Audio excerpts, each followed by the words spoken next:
At our family dinner, my husband stood up and announced that he was leaving me for my sister. They had been secretly dating for years at my sister's perfume company, where in addition to perfume, cheating was also a part of the business. I kept my cool and said, "Please, everyone, check your email right now." The moment they looked at each other, their faces said it all. It was a new smell of shame for her. But let me back up and tell you how I got there. How a 43-year-old corporate attorney named Rebecca Winters became the kind of woman who could smile while serving revenge colder than the wine we were drinking. My name is Rebecca, and I've been a mergers and acquisitions attorney for 19 years. I work at Thornton & Associates in Manhattan, specializing in hostile takeovers and corporate restructuring. I'm good at what I do, excellent actually. I know how to find vulnerabilities, exploit weaknesses, and turn situations to my client's advantage. Those skills served me well in business. Turned out they served me even better when my personal life imploded. I married Hector Caldwell 15 years ago. He was 30 then, I was 28. We met at a charity auction where I was representing my firm, and he was there as an investment banker for Goldman Sachs. Charming, ambitious, exactly the kind of man my parents approved of. We dated for a year, got engaged during a trip to Paris, married in a ceremony at the plaza that cost more than some people's houses. For 13 years, it was good. Not perfect, no marriage is, but solid. We had careers, a penthouse in Tribeca, memberships at the right clubs, no children. We'd discussed it, decided to wait, then kept waiting until waiting became permanent. I was too focused on making partner. Hector was too focused on climbing the Goldman ladder. We told ourselves children would happen when the time was right, but the time never became right. My sister Vanessa is 2 years younger than me. 41 now. She's always been the artistic one, the free spirit. While I went to law school, she studied fragrance composition in Grasse, France. Came back and launched her own perfume company, Lumière Fragrances, 9 years ago. Started small, boutique scents sold in specialty stores. Grew it into something legitimate, eventually securing contracts with department stores, building a reputation for unique, high-end fragrances. Hector helped her. When Vanessa needed investment capital 6 years ago to expand, Hector connected her with venture capitalists. When she needed strategic advice about scaling her business, Hector consulted. When she had questions about corporate structure, I helped too, drafting contracts, reviewing agreements, being the supportive older sister. I thought we were a close family. Thought the dinners we had every month, me, Hector, Vanessa, our parents, were genuine. Thought the holidays we spent together were meaningful. Thought the birthday gifts and congratulatory texts and shared vacations were evidence of real connection. I was wrong. The first sign something was wrong came 3 months ago. I was at Hector's office, having lunch, when I noticed perfume on his jacket. Not my perfume. I wear Chanel No. 5 Classic, the scent I've worn since law school. This was different. Floral with notes of jasmine and something sweeter. Distinctive. "New cologne?" I asked, making conversation while we ate sushi.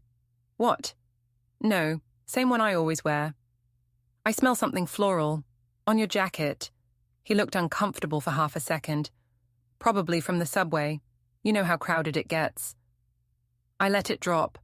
Didn't think anything of it because I trusted my husband. Trusted that 15 years meant something, that vows mattered, that he wouldn't lie to my face over something as stupid as perfume on his jacket. The second sign came a month later. I was going through credit card statements, habit from my legal work, always reviewing finances, and noticed charges I didn't recognize. High-end restaurants, hotels in Manhattan, a jewelry purchase at Tiffany's I'd never received. I asked Hector about it. He barely looked up from his phone. "Work expenses. I'll expense them next cycle." "These are on our personal card, not the corporate one." "I know, I'll transfer them. Don't worry about it." I worried about it, but I trusted, because that's what wives do. They trust until they have reason not to, until the evidence becomes so overwhelming that trust transforms into something else entirely. The third sign was Vanessa. She'd been distant for months, cancelled plans, was vague about her schedule. When we did see her, she was distracted, checked her phone constantly, seemed eager to leave. I attributed it to business stress. Her company was expanding, opening a flagship store in Soho. Of course she was busy. I didn't connect the dots, didn't see the pattern. Was too focused on a major merger I was negotiating to notice my personal life was dissolving. Then came the dinner, the monthly family dinner we'd maintained for years. Last Sunday, November 15th, 6 o'clock at our parents' brownstone in Brooklyn Heights. My mother made her famous coq au vin. My father opened expensive wine. Vanessa arrived late as usual. Hector was already there, having come straight from the office. We ate, talked about work, current events, the upcoming holidays. Normal conversation, comfortable, the kind of dinner we'd had 100 times before. Then, as my mother was clearing plates for dessert, Hector stood up. "I have something to say, something everyone needs to hear." The table went quiet. My father looked curious. My mother paused, plates in hand. Vanessa's face was unreadable. I was mildly concerned, wondering if Hector was going to announce a job change or relocation. "Rebecca, I'm leaving you. Vanessa and I have been in a relationship for 4 years. We're in love. I'm filing for divorce." The words didn't register immediately. My brain processed them like a foreign language, translating slowly. Leaving. Relationship. 4 years. Vanessa. I looked at my sister. She wouldn't meet my eyes, stared at her wine glass like it contained secrets. "Vanessa," I said. My voice sounded normal. Amazing what shock does to your vocal cords. She finally looked at me. "I'm sorry, Rebecca, we didn't plan this, it just happened." "It just happened for 4 years. We tried to stay away from each other, we really did, but the feelings were too strong. I love him, he loves me. We didn't want to hurt you, but we can't keep lying anymore." My mother dropped a plate. It shattered on the floor. No one moved to pick it up. My father found his voice first. "Hector, Vanessa. What the hell is wrong with you both? Rebecca is your wife, your sister. How could you—" "I'm sorry," Hector said, not to me, to my father. "I know this is difficult, but Rebecca and I haven't been happy for years. Our marriage was ending anyway. Vanessa just helped me see that clearly." "Our marriage was ending," I heard myself say. "This is the first I'm hearing about it." "You're always working. We barely see each other. When we do, you're checking emails or reviewing contracts. Our marriage has been dead for years. You just didn't notice because you're too focused on your career." The words hit like physical blows. I sat there, in my parents' dining room, surrounded by broken plates and broken promises, trying to understand how my 15-year marriage had ended without me even knowing it was dying. "How long has it been physical?" I asked. My attorney brain was kicking in, asking the questions that would matter later. 4 years, Vanessa said. Since the business expansion, Hector was helping me with strategic planning. We spent a lot of time together. Feelings developed. We tried to resist, but eventually you decided sleeping with your sister's husband was acceptable. My voice was still calm, too calm. The shock was insulating me from the full impact. "We're in love, Rebecca. Real love. The kind you read about. The kind that makes you willing to risk everything. I know you don't understand that. You've never been passionate about anything except work. But for those of us who feel deeply, love matters more than rules." That stung. My baby sister, telling me I didn't feel deeply. My sister, who I'd helped through college, through business school, through launching her company.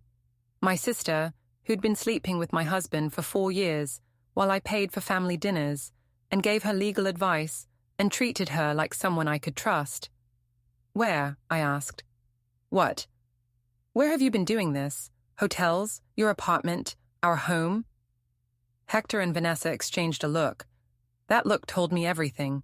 They'd been in our home, our bed, our space. The perfume I smelled, I said, that was Vanessa's, one of her fragrances. You were wearing it after being with her.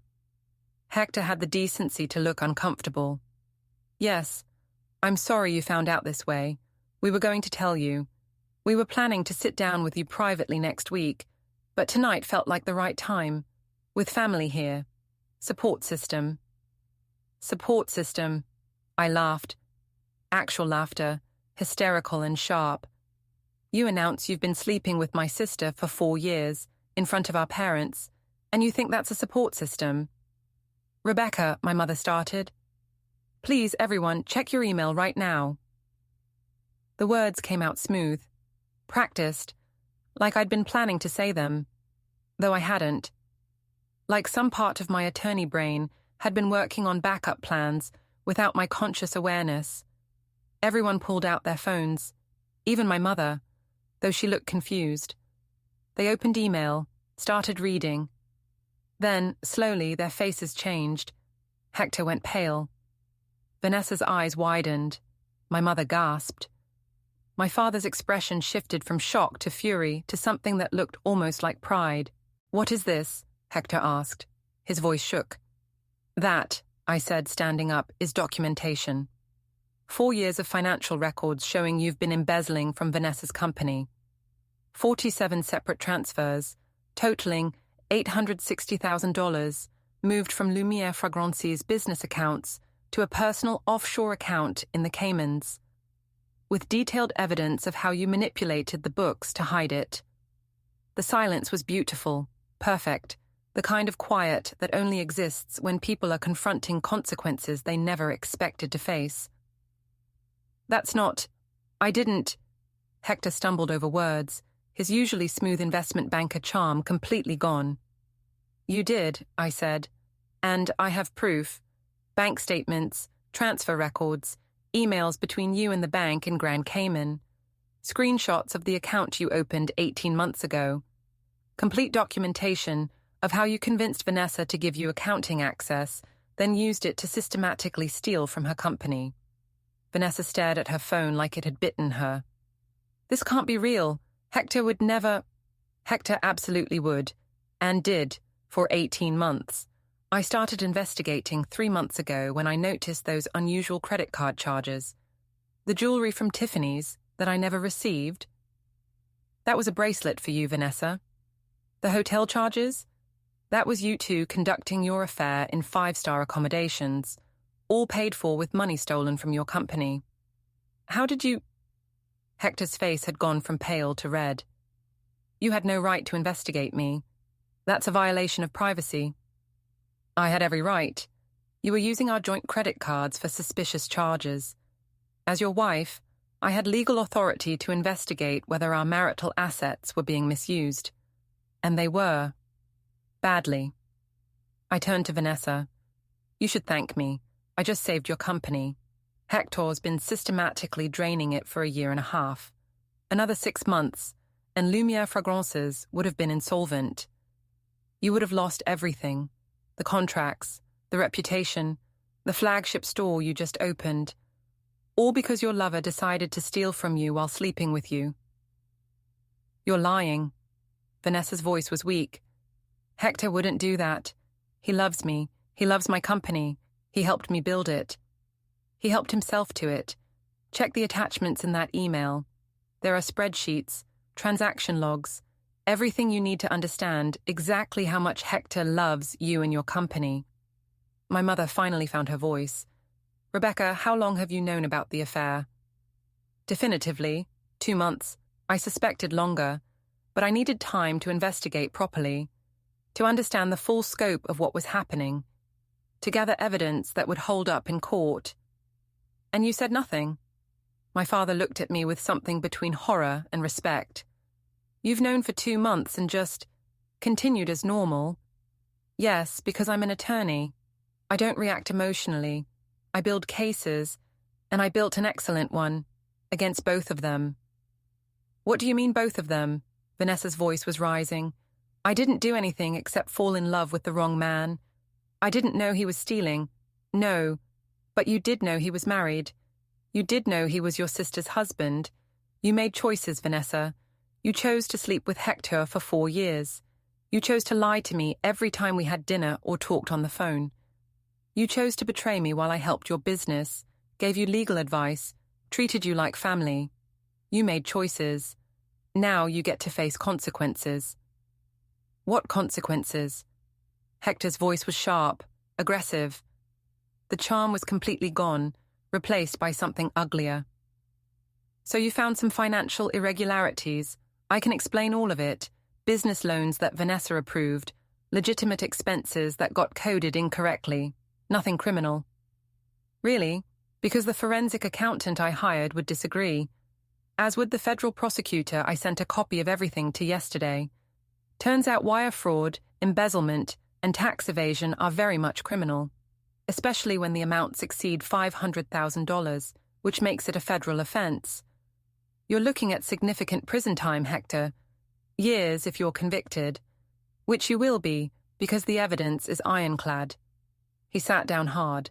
Vanessa was still staring at her phone, scrolling through the attachments, her face getting paler with each page.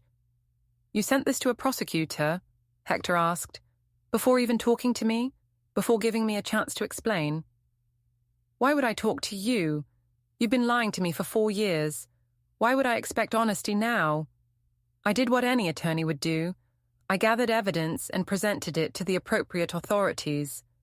Your opportunities for explanation will come at your arraignment. Rebecca, please. Vanessa's voice broke. You're going to destroy him. Destroy us. Is that really what you want? Revenge? To hurt us because we fell in love? No. I want justice. I want you both to understand that actions have consequences. That you can't lie and cheat and steal without eventually facing what you've done. I want you to feel a fraction of the betrayal I felt when I realized my husband and my sister had been sleeping together for 4 years in my own home while I paid the bills and supported you both emotionally and financially. This is insane. Hector stood up, pacing. You're vindictive. You can't handle that I fell in love with someone else, so you're manufacturing criminal charges. I'm not manufacturing anything. You stole $860,000. You used Vanessa's trust and your access to her accounts to embezzle from her company. Those are facts, not opinions. The evidence is overwhelming. You're going to prison, Hector. The only question is for how long. My father was reading through the email on his phone. Jesus Christ, Rebecca, this is actually real. The documentation, the evidence. You really did hire a forensic accountant. I did. Best one in New York. Cost me $25,000. Worth every penny. You spent $25,000 investigating your husband? My mother sounded horrified. I spent $25,000 protecting myself and my sister. Hector was systematically stealing from a company Vanessa built. Someone had to stop him. And since you were both too busy betraying me to notice, I took care of it myself. Vanessa was crying now. Quiet tears, mascara running. How could you? You're my sister. How could you try to destroy my relationship? I'm not destroying your relationship. Hector destroyed it by being a thief. I'm just making sure he faces consequences for his choices. All his choices. The affair, the embezzlement, the lies. You want to be with a man who steals from you, who uses your trust to commit federal crimes. Be my guest, but you'll be doing it with full knowledge of who he actually is. You're jealous. Hector's voice was hard. You've always been jealous that Vanessa is creative and successful and happy. You can't stand that I chose her over you. So you're inventing crimes to punish us. Inventing? Hector, I have screenshots of your Grand Cayman account, emails between you and the bank, transfer records showing when money left Lumiere Fragrances and when it arrived in your offshore account. I have everything. Your name on the account, your signature on the transfer authorizations, your IP address accessing the account from your office and our home. Every piece of evidence a prosecutor needs to convict you. The only thing invented here is your innocence. Why wait? My father asked. Why sit on this information for 2 months? Why wait until tonight to confront them? Because I wanted leverage. I wanted Hector to announce the affair publicly, in front of witnesses, so he couldn't later claim I invented it out of spite. I wanted Vanessa to admit to 4 years of betrayal in front of our parents, so she couldn't rewrite history and pretend it was a recent thing. I wanted complete, documented confession before I revealed what I knew about the financial crimes. And I got it. You all heard them. They admitted everything. Now they can't backpedal. This is a setup. Hector's voice was shaking. You manipulated us into this dinner just to humiliate us. No, you humiliated yourselves. You chose to announce your affair tonight. You chose to tell your wife and her family that you'd been betraying her for 4 years. You chose to do it in the most cruel, public way possible. I just chose to respond with facts instead of tears. I chose to show you what consequences look like. That's not manipulation. That's justice. Vanessa wiped her eyes. What do you want, Rebecca? You've exposed Hector's crimes. You've destroyed any chance we had at happiness. What more do you want from us? I want you to understand what you did, both of you.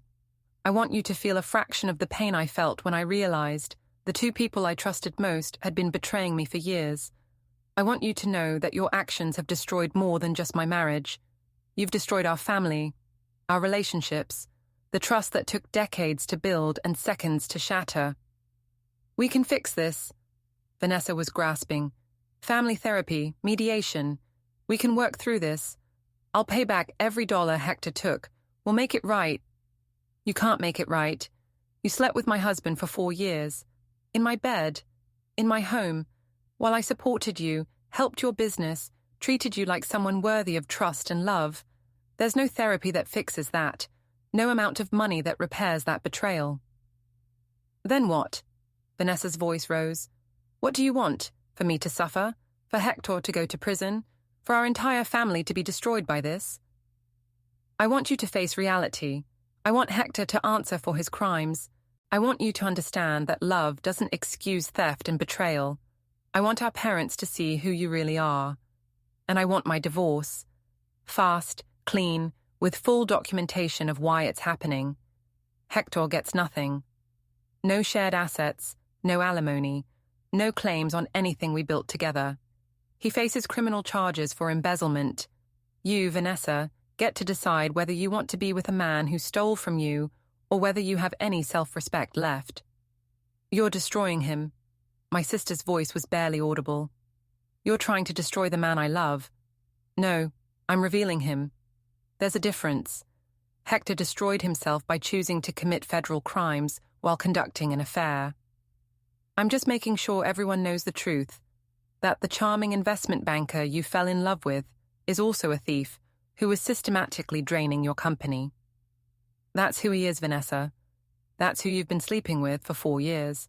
A man who loved you so much he stole nearly $1 million from your business. Hector moved toward me. My father stepped between us immediately. Don't. My father's voice was steel.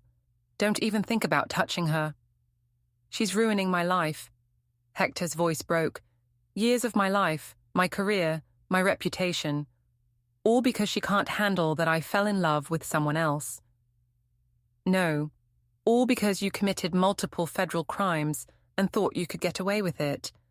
Rebecca didn't ruin your life. You did. By being exactly the kind of man who would steal from the woman he claims to love. My mother was still standing with broken plates at her feet. I don't understand. How did this happen? How did we not see this? We saw what they wanted us to see. I looked at my mother, the loving couple, the supportive family, the successful sister, but it was all performance, all lies. They've been living double lives for years. Tonight just forced them to admit it. I need to leave. Vanessa stood up, unsteady. I can't be here. I can't listen to this anymore. Then go. But Vanessa, check your bank accounts tonight. Check everything Hector has access to, because I guarantee you'll find more unpleasant surprises. The $860,000 is just what I could document with certainty. There's probably more. Maybe a lot more. She left, walked out of our parents' brownstone into the November night. Hector followed, but paused at the door. This isn't over, Rebecca. I'll fight you, on everything. The divorce, the criminal charges, all of it. You think you're so clever, but you've made mistakes. Your investigation, it probably violated all kinds of privacy laws. Your forensic accountant, I'll challenge their credentials, their findings, everything. You'll see. This isn't as airtight as you think. Feel free to try. But Hector, I'm a mergers and acquisitions attorney who specializes in hostile takeovers. I know how to build cases. I know how to document evidence. I know how to make sure everything I've done is absolutely, completely legal. You're not fighting a hurt wife. You're fighting someone who does this professionally. Someone who's spent 2 months building a prosecution case with the same care and precision I'd use for $1 billion merger. You're going to lose. The only question is how much time you'll spend in prison. He left. The door closed.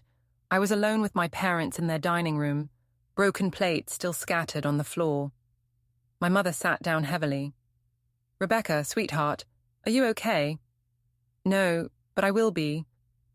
Once the divorce is final and Hector is facing his criminal trial and everyone understands exactly what happened here, then I'll be okay.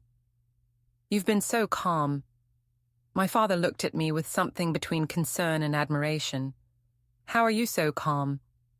Because I spent 2 months preparing, 2 months grieving privately while gathering evidence, 2 months understanding the full scope of what Hector and Vanessa had done. By the time tonight came, I was past the initial shock and pain. I was into the execution phase, making sure they understood consequences. The forensic accountant, when did you hire them? 6 weeks ago, after I found clear evidence of the affair and started wondering what else Hector might be hiding.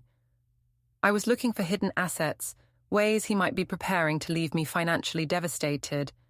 Instead, I found him systematically stealing from Vanessa's company. The irony would be funny if it weren't so pathetic. My mother was crying now.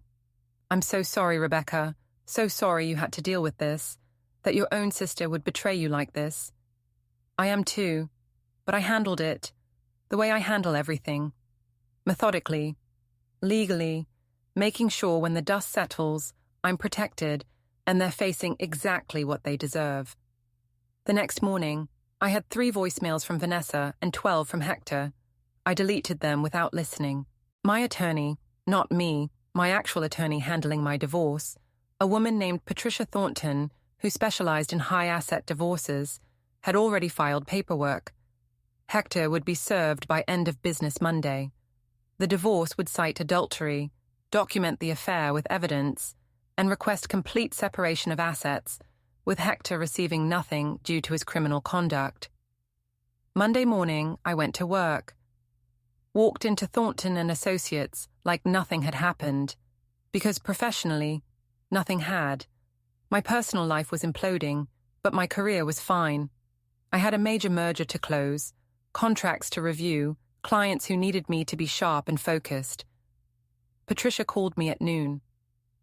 Hector's been served. His attorney just called, wants to discuss settlement terms. No settlement. We go to trial if necessary. I want it public. I want everyone to know why this marriage ended and what Hector did. Rebecca, trials are expensive, emotionally draining. Even with your evidence, there's risk. I'll take the risk. Hector humiliated me publicly at a family dinner. He doesn't get a quiet settlement that lets him save face. He faces the full consequences of his choices. Okay, but his attorney also mentioned the criminal charges, says Hector is willing to make a deal. He'll agree to a complete separation of assets, no contest divorce, if you tell the prosecutor to drop the investigation. No. Rebecca, no. The criminal charges are separate from the divorce. Hector committed federal crimes. He stole nearly $1 million. That's not leverage for a divorce settlement. That's a matter for federal prosecutors. If Hector wants leniency, he can plead guilty and cooperate. But he doesn't get to use my divorce as a way to avoid prison time. You're certain about this? Because if you push forward with everything, divorce, criminal charges, public trial, you're burning bridges, with Hector, with Vanessa, possibly with your entire family. The bridges are already burned. I'm just making sure everyone sees the ashes. Tuesday, I got a call from Vanessa. She left a voicemail, sobbing, begging me to drop the criminal charges against Hector, saying their relationship couldn't survive him going to prison, saying I was destroying her happiness out of spite. I didn't call her back, but I did send an email. Professional, clear, final. Vanessa, I'm not dropping the criminal charges. Hector committed federal crimes. The evidence is overwhelming. What happens to him is now in the hands of prosecutors and, eventually, a jury. Your relationship with him is not my concern. Your happiness is not my priority. My priority is making sure a man who stole nearly $1 million faces appropriate consequences. Regarding our relationship, we no longer have one. You betrayed me in ways I can't forgive. You slept with my husband for 4 years, lied to my face repeatedly, and allowed me to support you emotionally and financially while conducting your affair.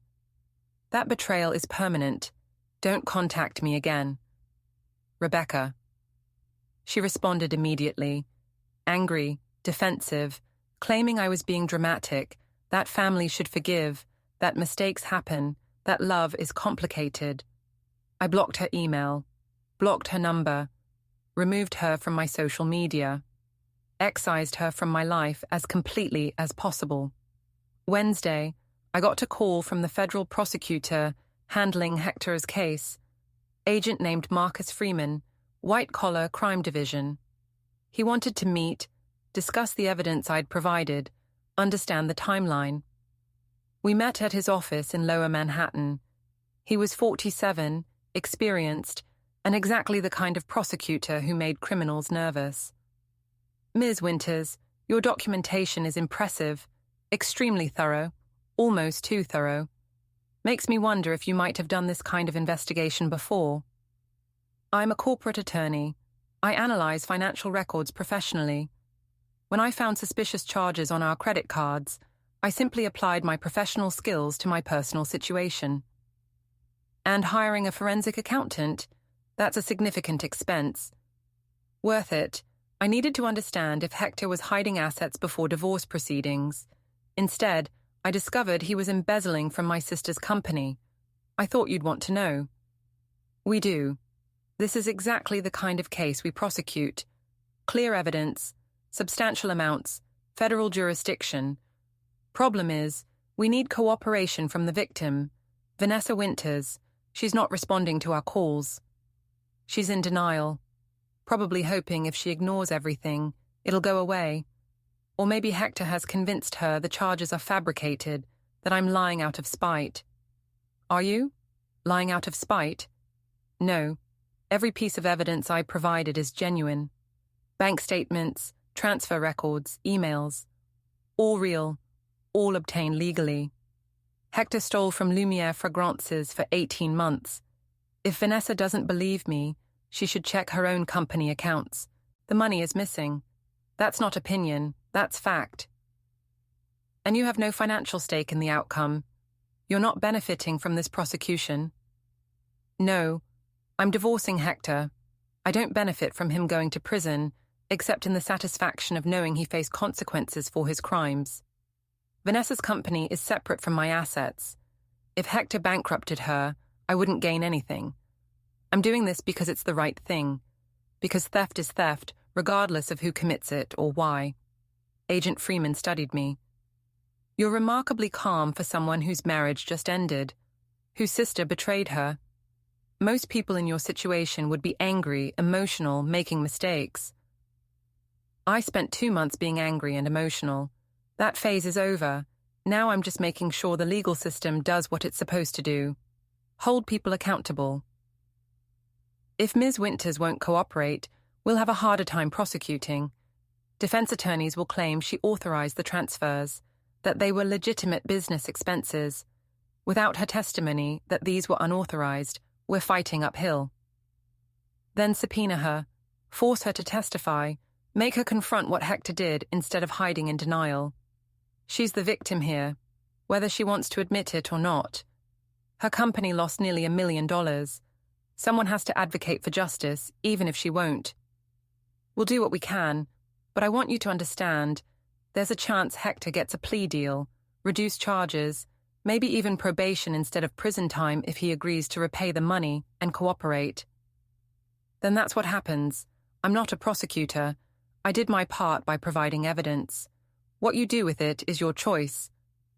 But Agent Freeman, Hector Caldwell is guilty. The evidence proves it. If he avoids prison, it won't be because he's innocent. It'll be because the system allowed him to buy his way out. And that would be a failure of justice, not evidence. We talked for another 30 minutes. He asked detailed questions about the timeline, about how I'd obtained various pieces of evidence, about my relationship with both Hector and Vanessa. I answered honestly, completely, creating a record that would hold up in court. As I left his office, I felt something close to satisfaction. Not happiness. My life was still destroyed, my marriage still over, my sister still a traitor. But satisfaction that I'd done everything right, built a case that would stand, made sure Hector couldn't escape consequences through charm or connections or expensive lawyers. A month after the family dinner, I was in my Tribeca penthouse, soon to be just my penthouse once the divorce was final, when Patricia called with an update. Hector's attorney filed a motion to dismiss the divorce on grounds of procedural error. Claims you filed too quickly, didn't follow proper notification procedures. It's bullshit, but it'll delay proceedings by a few weeks. Let them delay. Time is on my side. The longer this drags out, the more public the trial becomes, the more people understand what Hector did. He's trying to make this go away quietly. I'm fine making it last. There's more. Vanessa filed a motion to intervene in the divorce proceedings. Claims she has relevant testimony about the state of your marriage. Wants to testify that you and Hector were effectively separated for years, that the marriage was already over when their relationship began. Let her testify. Let her explain how she knew my marriage was effectively over while she was attending our anniversary dinner, while she was coming to our home for holidays, while she was accepting my help with her business. Let her explain that to a judge. Rebecca, I need to warn you, this is getting messier. Hector's attorney is good. He's going to attack your credibility, question your motives, try to paint you as vindictive. Vanessa's testimony will support that narrative. You need to be prepared for this to get ugly. It's already ugly. It got ugly when my husband announced he was leaving me for my sister at a family dinner. It got uglier when I discovered he'd been stealing from her for 18 months. It can't get much uglier than that. I'm prepared for whatever comes. 2 weeks later, I was in court for a preliminary hearing on the divorce. Hector was there with his attorney, a man named Bernard Hastings who specialized in defending wealthy men in messy divorces. Vanessa was in the gallery, providing moral support. Judge Catherine Reynolds presided. She was 56, no nonsense, known for seeing through bullshit. She reviewed the motions, listened to arguments from both attorneys, then looked at me. Ms. Winters, your husband's attorney claims this divorce filing was precipitous, that you filed immediately after learning of his relationship with your sister, without attempting reconciliation or counseling. What's your response? I stood. Your Honor, I filed for divorce after learning my husband had been conducting an affair for 4 years, after discovering he'd been committing federal crimes against my sister's business, and after he publicly announced his intention to leave me at a family dinner. There was nothing precipitous about it. The marriage was over the moment he chose to betray me. Filing for divorce was simply acknowledging that reality. And the criminal charges against your husband, are those related to this divorce? They're related in the sense that my investigation into suspicious financial activity led to discovering both his affair and his embezzlement. But the criminal charges are separate. I provided evidence to federal prosecutors because I discovered crimes being committed. What happens in the criminal case doesn't affect my divorce. I want the marriage ended regardless of whether Hector goes to prison. Bernard Hastings spoke up. Your Honor, Ms. Winters is using the threat of criminal prosecution as leverage in this divorce. She's trying to coerce my client into accepting unfavorable terms by threatening him with prison. That's inappropriate and potentially illegal. Judge Reynolds looked at me. Ms. Winters? Your Honor, I'm not threatening anyone. I discovered evidence of federal crimes and reported them to the appropriate authorities. That's not leverage, that's civic duty. If Mr. Caldwell is concerned about criminal charges, he should focus on his criminal defense, not my divorce. The two issues are separate. I tend to agree. Mr. Hastings, unless you have evidence that Ms. Winters is actively attempting to coerce your client through the criminal justice system, I'm going to treat these as separate matters. The divorce will proceed on its merits. The criminal case will proceed in its jurisdiction. Both can happen simultaneously without being dependent on each other. Your Honor, my ruling stands. Now, regarding the motion to dismiss on procedural grounds, Mr. Hastings, I've reviewed the filing. All procedures were followed correctly. The motion is denied. This divorce will proceed to trial. Bernard looked annoyed. Your Honor, we'd like to request a delay. Allow time for both parties to attempt mediation, see if this can be resolved without trial. Ms. Winters, are you amenable to mediation? No, Your Honor. My husband conducted a 4-year affair with my sister. He stole nearly $1 million from her company. He announced his intention to leave me at a public family dinner. There's nothing to mediate. I want the divorce finalized with complete separation of assets and documentation of why the marriage ended. That requires a trial. Then we'll have a trial. Next available date is March 15th. Both parties will submit discovery materials by February 1st. We'll reconvene then. The hearing ended. I left the courtroom feeling satisfied. Hector couldn't delay indefinitely, couldn't hide behind procedural tricks. We were going to trial, and at trial, everything would become public record. The affair, the theft, the lies, all of it preserved in court documents that anyone could access. As I walked out of the courthouse, Vanessa caught up with me. Rebecca, please, can we talk? We have nothing to talk about. I'm your sister. Don't I at least deserve a chance to explain? Explain what? How you slept with my husband for 4 years? How you lied to my face every time we met? What explanation makes that acceptable? I never meant to hurt you. It just happened. Hector and I were spending time together because of the business, and feelings developed, and we tried to resist, but you didn't try very hard. 4 years, Vanessa. That's not a moment of weakness. That's not a mistake. That's a deliberate, sustained choice to betray me while accepting my help and support. You made that choice daily for 4 years. Don't pretend it just happened. Fine, I made choices, bad choices, but so did you. You were never home, always working. Hector was lonely. I was lonely. We found comfort in each other. Does that excuse what we did? No, but it explains it. You weren't innocent in this, Rebecca. You contributed to the breakdown of your marriage. By working, by having a career, that's your justification for sleeping with my husband. I'm saying marriages don't fall apart in a vacuum. Hector wouldn't have looked elsewhere if he'd been happy at home.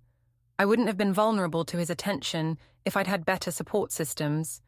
We all made choices that led here. You don't get to pretend you're the only victim. Interesting.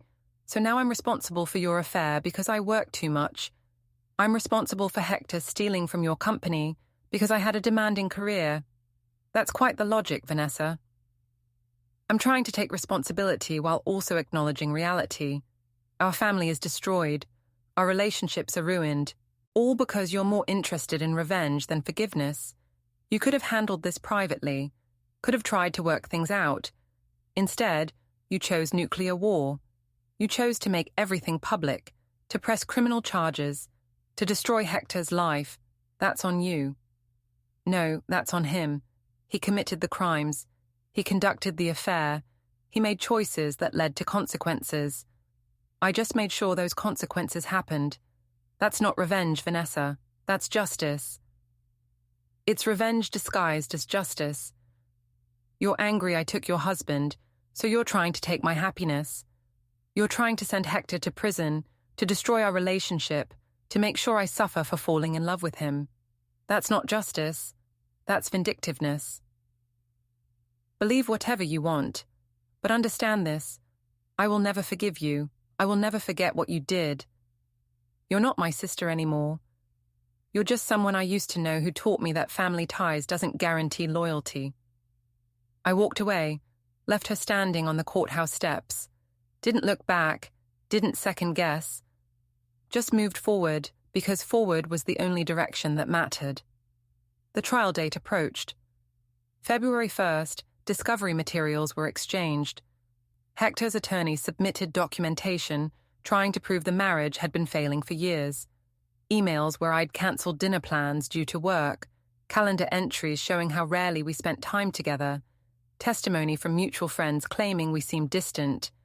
My attorney submitted the affair evidence, hundreds of text messages, hotel receipts, photos, Hector's own emails discussing his relationship with Vanessa. Evidence that while the marriage might have had problems, Hector had resolved them by sleeping with my sister instead of communicating with me. We also submitted financial evidence, the forensic accountant's report, bank statements, transfer records, every piece of documentation showing Hector had systematically stolen from Lumiere Fragrances while conducting his affair. March 15th arrived. The trial began. Judge Reynolds presided, professional and efficient. The courtroom was mostly empty. This wasn't criminal trial, just divorce proceedings. But it was public record. Anyone could attend. Anyone could access the transcripts. Bernard Hastings called Hector as his first witness. Hector took the stand looking expensive and confident. His attorney walked him through his version of events. Mr. Caldwell, please describe the state of your marriage in the years before it ended. It was failing. Rebecca and I barely spoke. She worked 70, 80 hours a week. Came home exhausted. We stopped having dinner together. Stopped going on dates. Stopped being intimate. We were roommates, not spouses. I was lonely and unhappy. And during this period, you developed a relationship with Ms. Vanessa Winters. Yes, Vanessa and I were working together on her business expansion. We spent a lot of time together. She understood me in ways Rebecca didn't. We connected emotionally first. The physical relationship came later. Did you want to end your marriage?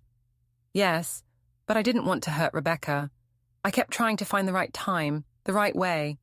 I thought if I waited until her big merger closed, until she was less stressed, she'd handle it better. But there was never a right time. She was always working on something urgent. The financial transactions Ms. Winters has characterized as embezzlement. Can you explain those? Business loans.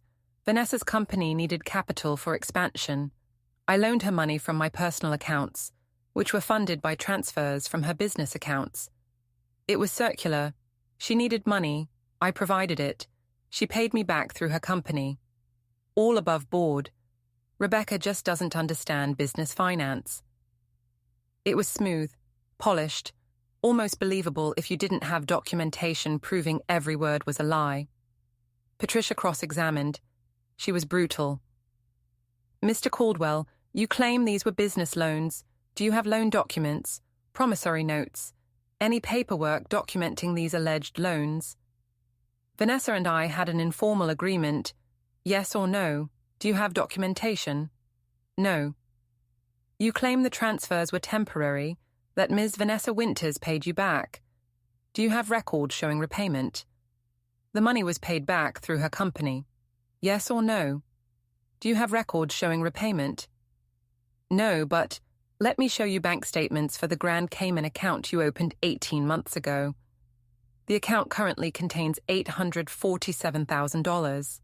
If Ms. Winters was repaying these loans, why is her money still in your offshore account? I was holding it for her.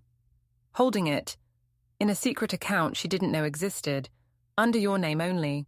That's not holding money. That's stealing it. Bernard objected. Judge Reynolds sustained it, but the damage was done. The jury... Wait, no, this was a bench trial. Judge Reynolds... The judge was seeing through Hector's story. Patricia continued. Mr. Caldwell, you testified that you were waiting for the right time to tell Ms. Winters about the affair, but you chose to announce it at a family dinner, in front of her parents. Why was that the right time? I thought having family support would help her, or you wanted witnesses so she couldn't claim you invented the affair later. You wanted to make sure everyone knew you were leaving her, so when criminal charges came, you could claim she was fabricating them out of revenge. That's not, I would never... You stole from your girlfriend's company while sleeping with her. You lied to your wife for 4 years. You're currently lying under oath about business loans that don't exist. Your credibility is not strong, Mr. Caldwell. The trial continued for 3 days.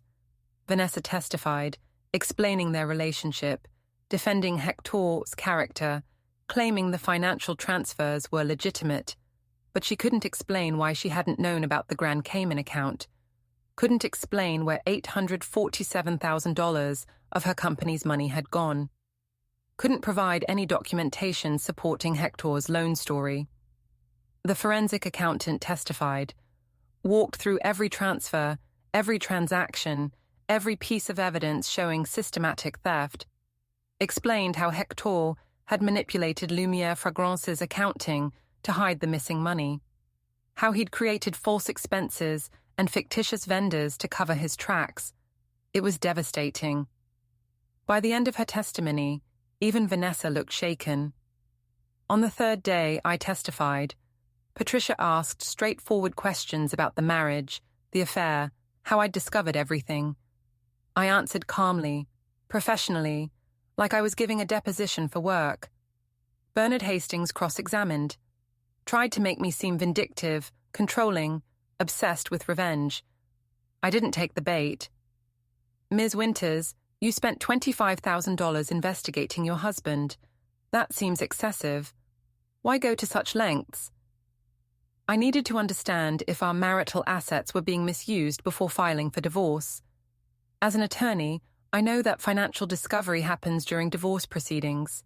I wanted to be prepared. Turns out my instincts were correct. Hector was misusing assets, just not our marital ones. He was stealing from my sister's company. You reported your findings to federal prosecutors. Why not handle it privately? Because theft is a crime. When I discover criminal activity, I report it. That's my legal and ethical obligation. I didn't report Hector because I'm vindictive. I reported him because he committed federal crimes. You've described your sister as a traitor, your husband as a thief. Those are strong words. Don't they reveal your emotional state, your bias? They reveal my understanding of what happened. My sister betrayed me by conducting a 4-year affair with my husband. My husband stole nearly $1 million. Those aren't biased interpretations. Those are factual descriptions of their actions. But you're angry, hurt. Those emotions are clouding your judgment. I'm angry that my husband and sister betrayed me. I'm hurt that they did it for 4 years while I supported them both. But those emotions aren't clouding my judgment. They're appropriate responses to betrayal. Being angry doesn't make me wrong. It makes me human. The cross-examination continued, but Bernard couldn't shake me. I'd spent 2 months preparing, 2 months understanding every angle, every potential attack. I was ready for whatever he tried. Judge Reynolds called a recess to review evidence and prepare her ruling. We reconvened 2 weeks later, March 29th. Judge Reynolds delivered her ruling. The courtroom was more crowded this time. Word had spread about the case. A corporate attorney, whose husband stole from her sister while conducting an affair. People were interested. I've reviewed all evidence and testimony, Judge Reynolds began. This is a complex case involving adultery, alleged financial crimes, and significant betrayal of trust. Let me address each issue. She looked at Hector. Mr. Caldwell, your testimony was not credible. You claim the financial transfers were business loans, but you have no documentation, no repayment records, no paper trail of any kind. You claim you were waiting for the right time to end your marriage, but you chose to announce it at a public family dinner in the most hurtful way possible. You claim your marriage was failing, but evidence shows you made no effort to repair it through counseling, communication, or honest conversation with your wife. Instead, you conducted a 4-year affair with her sister while she supported both of you financially and emotionally. She turned to her notes. Regarding the divorce, I'm granting Ms. Winter's petition for dissolution of marriage based on adultery. The marriage is ended, effective immediately.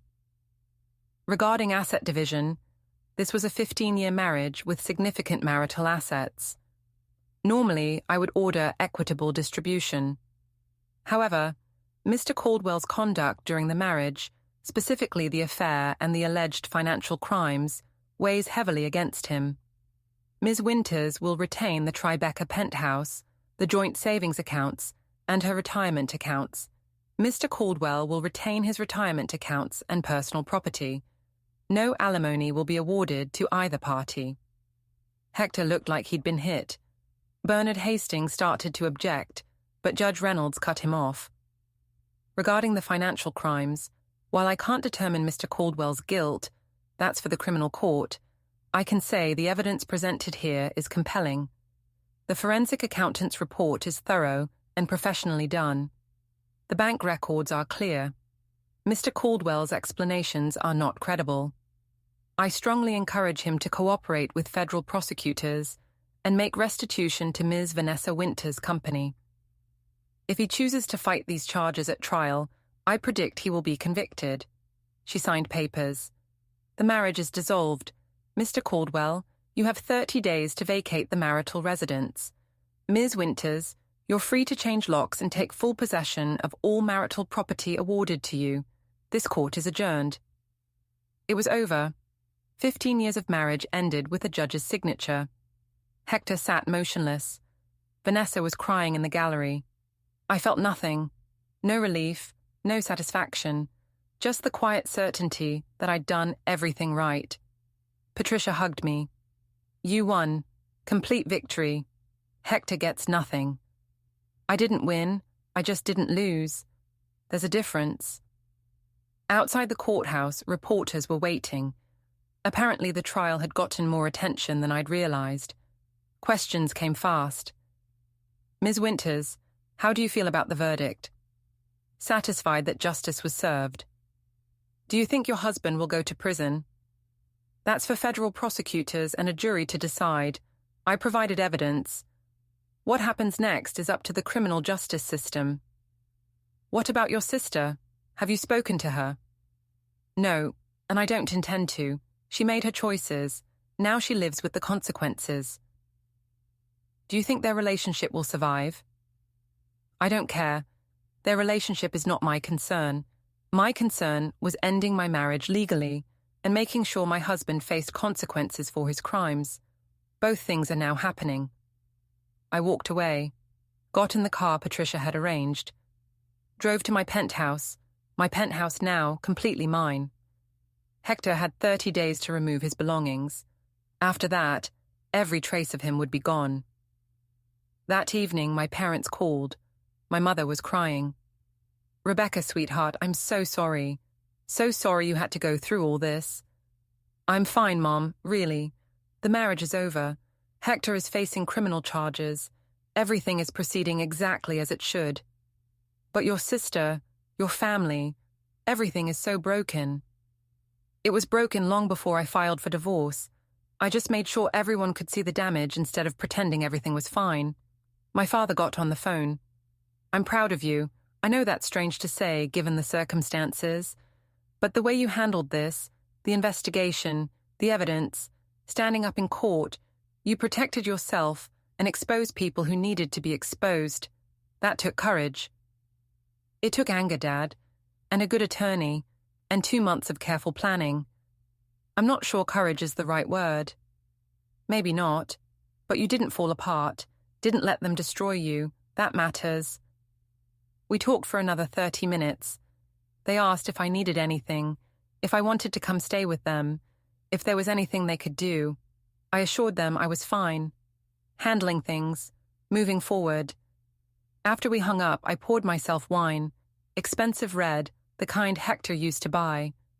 Sat on my balcony overlooking Tribeca. Thought about 15 years of marriage, about trust and betrayal, and the ways people you love can become strangers. My phone rang. Unknown number. I answered anyway. Rebecca, it's Vanessa. I should have hung up. What do you want? To tell you you've destroyed everything. Hector's career is ruined. His reputation is demolished. Our relationship is hanging by a thread because he can't handle the stress of criminal prosecution. You wanted revenge and you got it. I hope you're happy. I didn't want revenge. I wanted honesty. I wanted Hector to face consequences for theft. Those aren't the same thing. You're splitting hairs. You knew reporting him would destroy us. You chose to do it anyway. That's revenge, regardless of what you call it. No, that's justice. Hector stole from you. He committed federal crimes using your company. Someone had to hold him accountable, even if you wouldn't. He was going to pay it back, all of it. He told me he'd made some questionable decisions but planned to fix everything. You didn't give him a chance. Vanessa, he had 18 months to fix it. He chose to keep stealing instead. He had $847,000 in a secret offshore account. He wasn't planning to pay you back. He was planning to take everything he could and hope you never noticed. You don't know that. I know exactly that. Because I saw the evidence. Because I'm not in denial about who Hector really is. He's a thief. He used your trust and your love to steal from your company. That's who you've been sleeping with for 4 years. That's who you destroyed our relationship for. A man who would steal from you while telling you he loved you. I hate you. Her voice was shaking. I hate what you've done to us. What you've done to this family. We could have worked through this privately. Instead, you made it public. Made it humiliating. Destroyed any chance we had at happiness. You destroyed your own chance at happiness when you chose to sleep with my husband. When you chose to lie to me for 4 years. When you chose your lover over your sister. Those were your choices, Vanessa. I just made sure you faced reality, instead of living in a fantasy where stealing and betrayal had no consequences. Hector's attorney says the criminal charges might not stick. Says there's reasonable doubt about whether the transfers were authorized. If that's true, if he's found not guilty, will you finally admit you were wrong? If he's found not guilty, it won't be because he's innocent. It'll be because prosecutors couldn't prove guilt beyond reasonable doubt. That's a different standard. But Vanessa, even if Hector avoids prison, he still stole from you. The evidence is overwhelming. If you choose to ignore that, that's your decision. But don't ask me to pretend he's innocent just because a jury couldn't convict. We're done. Family is done. You've made sure of that. No, you made sure of that when you started sleeping with my husband. I just made sure everyone understood what you'd done. She hung up. I sat on my balcony with wine and city lights, and the quiet satisfaction of knowing I'd handled everything exactly right. No regrets, no second thoughts. Just the certainty that Hector and Vanessa had faced consequences they'd earned.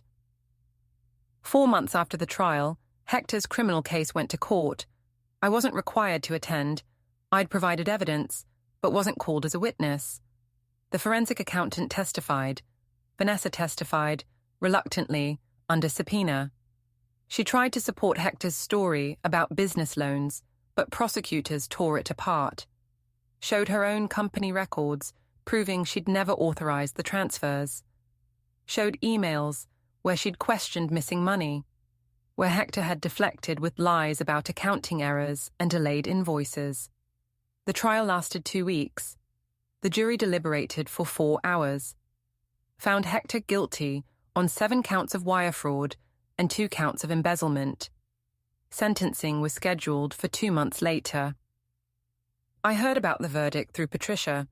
She called me at work, voice pleased. He's convicted. All counts, looking at significant prison time. How long? Federal sentencing guidelines suggest 7 to 9 years for the amounts involved. Judge has discretion, but with a guilty verdict on all counts, it won't be lenient. And Vanessa? She's facing civil lawsuits. Other investors in Lumiere Fragrances are suing her for negligence, claiming she failed to protect company assets. Her insurance might cover some of it, but her reputation is destroyed. The company is probably done. That's unfortunate. Is it? She enabled Hector, gave him access to company accounts, failed to monitor them properly. She's not innocent here, Rebecca. She's just not criminally liable. I know, but she's still my sister. Part of me wishes things had turned out differently. Do you regret any of it? Reporting the crimes, pushing for prosecution? I thought about that. No, Hector committed crimes. He deserved prosecution. If I'd stayed quiet, he would have kept stealing, would have destroyed Vanessa's company and moved on to the next victim. I stopped that. I made sure he faced consequences. That's not something to regret. Sentencing day arrived. August 15th. I didn't attend that either, but I followed the news. Hector was sentenced to 8 years in federal prison, required to pay full restitution to Lumiere Fragrances, which meant liquidating his retirement accounts and personal assets. The Grand Cayman account was seized. Everything Hector had stolen was being returned to Vanessa's company. Not that it mattered. Lumiere Fragrances filed for bankruptcy 3 weeks later. The scandal had destroyed its reputation. Department stores cancelled contracts. Customers stopped buying. Vanessa couldn't keep it afloat. 8 years of building a business, gone because of Hector's theft and the public scandal. I felt bad about that. Not guilty. I hadn't stolen from her, hadn't conducted an affair, hadn't done anything except report crimes I'd discovered. But bad that her business was collateral damage. Bad that she'd lost everything because she'd trusted the wrong man. My mother called after the bankruptcy filing. Have you talked to Vanessa? No, why would I? Because she's your sister, because she's struggling, because family is supposed to help each other during difficult times. Mom, Vanessa slept with my husband for 4 years. She betrayed me in ways I can't forgive. The fact that she's now facing consequences for trusting a thief doesn't obligate me to help her. She's lost everything. Her business, her reputation, her relationship with Hector. She's living with us now, can't afford her own place. She's broken, Rebecca. Doesn't that matter to you at all? It matters, but not enough to forgive what she did. Not enough to pretend everything is okay. She made choices. Those choices had consequences. I'm sorry she's suffering, but I'm not responsible for fixing her life. What about forgiveness? Don't you believe in second chances? I believe in accountability. I believe people should face the natural results of their actions. Vanessa chose to betray me. She chose a relationship with Hector over her relationship with me. That choice came with costs. She's paying them now. That's not lack of forgiveness. That's reality. We ended the call tersely. My mother was disappointed in me, thought I was being cold, unforgiving, cruel. Maybe I was. But I'd spent 2 months planning revenge, 9 months executing it, and a year watching it play out. I didn't have forgiveness left. Just the cold satisfaction of knowing everyone had gotten exactly what they'd earned. 1 year after the family dinner that destroyed my marriage, I was in my penthouse preparing for a date. First date I'd agreed to since the divorce finalized. My colleague from work, a senior partner named Julian Matthews, divorced himself, understanding of complicated personal histories, genuinely kind without being weak. You're sure you're ready for this? Patricia had asked when I'd told her about the date. It's barely been a year. I'm ready to try. Ready to see if I can trust someone new. Ready to move forward instead of staying stuck in anger and betrayal. The date went well. Julian was easy to talk to, funny without trying too hard, interested in me as a person rather than as a conquest. We talked about work, about our divorces, about the difficulty of rebuilding after betrayal. My ex-wife cheated with her personal trainer, Julian said over dinner. Classic midlife crisis stuff. I found out when she accidentally sent me a text meant for him, describing their afternoon together in detail that I won't repeat. How did you handle it?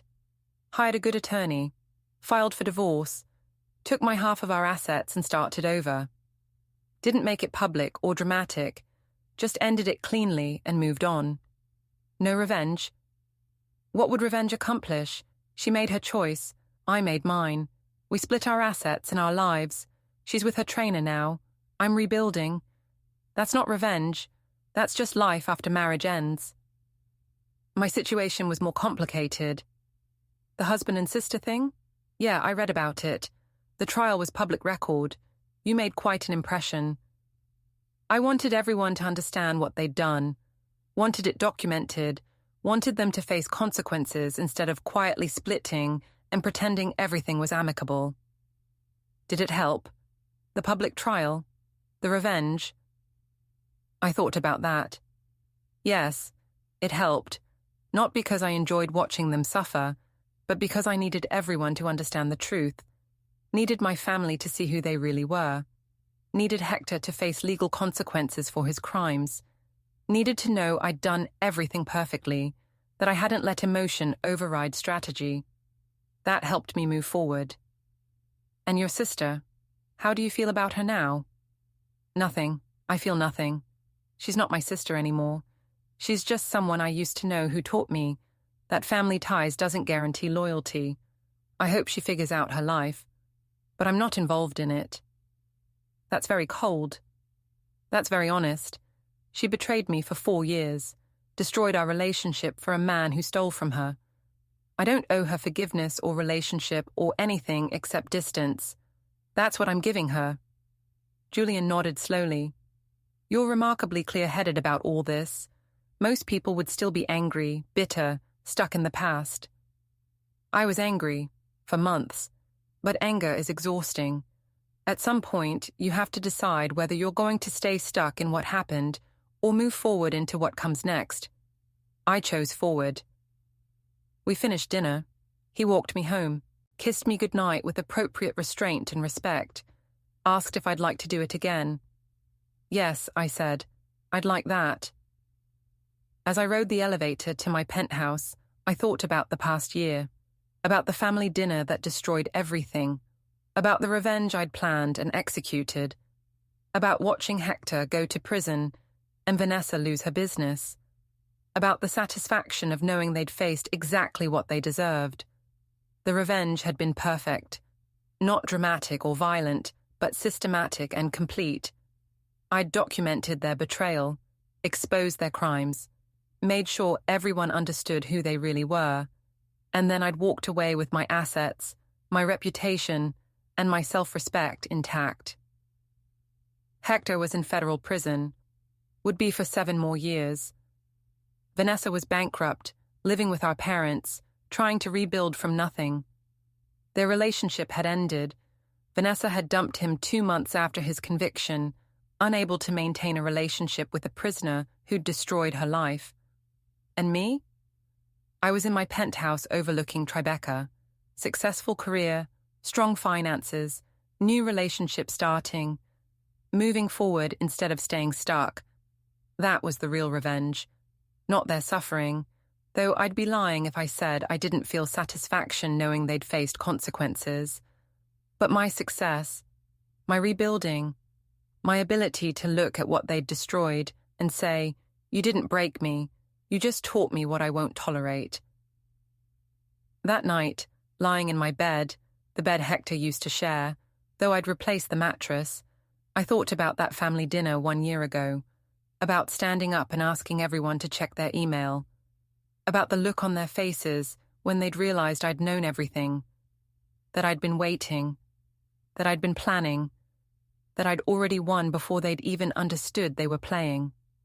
That moment had been worth everything, worth the months of investigation, worth the cost of the forensic accountant, worth the emotional toll of pretending everything was fine while gathering evidence. Because in that moment, they'd understood. They'd seen themselves clearly, maybe for the first time, had understood that actions have consequences, that betrayal has costs, that you can't lie and cheat and steal without eventually facing what you've done. I'd given them that gift, the gift of clarity, of consequences, of reality, and I'd given myself the gift of perfect revenge. Not messy or emotional, but clean and systematic and absolutely, completely devastating.